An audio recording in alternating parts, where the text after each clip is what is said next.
এত মজার একটা রেসিপি যা দিয়ে ভাত খেলে আপনার সাথে খেতে ইচ্ছে করবে।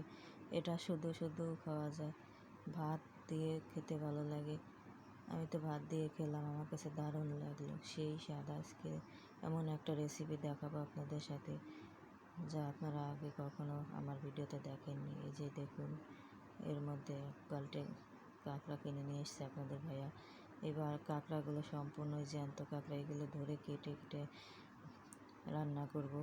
এই কাঁকড়াগুলো ধরে কাটতে আমার কিন্তু অনেক কষ্ট হয়েছে, হাতগুলো একদম কাটা বিঁধে বিঁধে কেটে গিয়েছে। অনেক কষ্ট মষ্ট করে কাঁকড়াগুলো আমি কেটে বেছে নিয়েছি, আর পানির মধ্যে কতগুলো জিয়ে রেখেছি, এগুলো পরে কাটবো। এগুলো কেটে একদম পরিষ্কার করে ধুয়ে নিয়েছি কয়েকবার, তারপর লেবু দিয়ে কিছুক্ষণ রেখে আবারও ধুয়ে নিয়েছি। তারপর এখন লবণ আর হলুদ মেখে তেলে ভেজে নেব। এই কাঁকড়ার রেসিপি খেতে কিন্তু দারুণ লাগে। কাঁকড়া শুধু এভাবে ভুনা করেই নয়, অন্যভাবেও ভর্তা করে, হাতে মেখে ভর্তা করে, তারপর শিলপাটায় বেটে ভর্তা করে খেতে কিন্তু দারুণ লাগে। কাঁকড়াগুলো ভাজতে দিয়ে আমি একটা মশলা করব। আদা, রসুন, পেঁয়াজ, কাঁচামরিচ, শুকনো মরিচ আর জিরা একসাথে ব্লেন্ডারে ব্লেন্ড করে নিয়েছি। এদিকে কাঁকড়াগুলো ভাজা উল্টে পাল্টে ভালো করে ভেজে নিলাম। এই কাঁকড়াগুলো এখন ভাজাও কিন্তু খাওয়া যাবে। আর বড় বড় ঠ্যাংগুলো রেখেছি, এগুলোর মধ্যে অনেক থাকে। আমি আর আমার ছেলে খুব পছন্দ করি এই কাঁকড়াটা। এখন ভাজাভাজি শেষ। অন্য একটা কড়াইতে তেল গরম করে তাতে দিয়ে দিলাম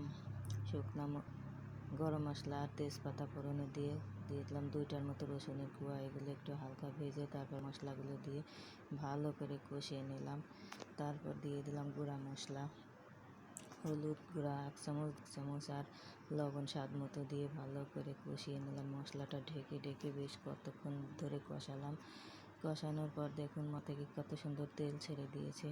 এখন মশলাটা কষানো হয়ে গেছে, কাঁকড়াগুলো ঢেলে দেব। ভাজা কাঁকড়াগুলো আমি আর আমার কয়েকটা খেয়ে নিয়েছি। এখন এগুলো ভালো করে ঢেকে ঢেকে কিছুক্ষণ কষিয়ে নেব। দেখুন কত সুন্দর একটা কালার চলে এসেছে, কষানোটাও কত সুন্দর লাগে। এটা ভাত দিয়ে খাওয়া যাবে। তো আরেকটু ভালো করে আরেকটু কষিয়ে পরিমাণ মতো পানি দিয়ে দেবো ভালো করে সিদ্ধ হয়ে যাওয়ার জন্য। খুব বেশি পানি দেওয়া লাগবে না, যেহেতু কাঁকড়াটা ভাজার সময় সিদ্ধ হয়ে গেছে। এখন কষিয়ে নিয়েছি, তারপর ঝোল দিয়ে দিলাম কয়েকটা ধনেপাতা কুচি। এখন ঢেকে দিয়ে রান্না করব। বলক উঠে গেছে, রান্নাটা প্রায় শেষের দিকে। মরিচ আর ধনেপাতা দিয়ে দমে রেখে দিলাম বেশ কিছুক্ষণ। তারপর দেখুন তরকারিটা কত কালার এসেছে। গরম গরম ভাত দিয়ে তো তৃপ্তি করে।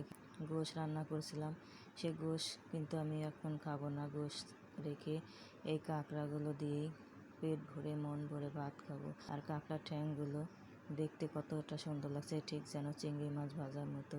বড় মাছ আর এই কাঁকড়ার মধ্যে কিন্তু কোনো তফাৎ নেই, একই রকম খেতে, একই রকম সুস্বাদু। সুন্দরবনের কাঁকড়া হলে আর বেশি ভালো লাগে। এগুলো আমার দেশি কাঁকড়া, বিল থেকে জেলেরা ধরে আমাদের কাছে বিক্রি করেছে। মজা করে খাচ্ছিলাম, গোশটা সরিয়ে রেখে এই কাঁকড়া দিয়েই কিন্তু রসুনগুলো ভরিয়ে ভরিয়ে ভাত খেলাম। সকাল ভালো লাগলে কমেন্টে জানাবেন। আল্লাহ হাফেজ।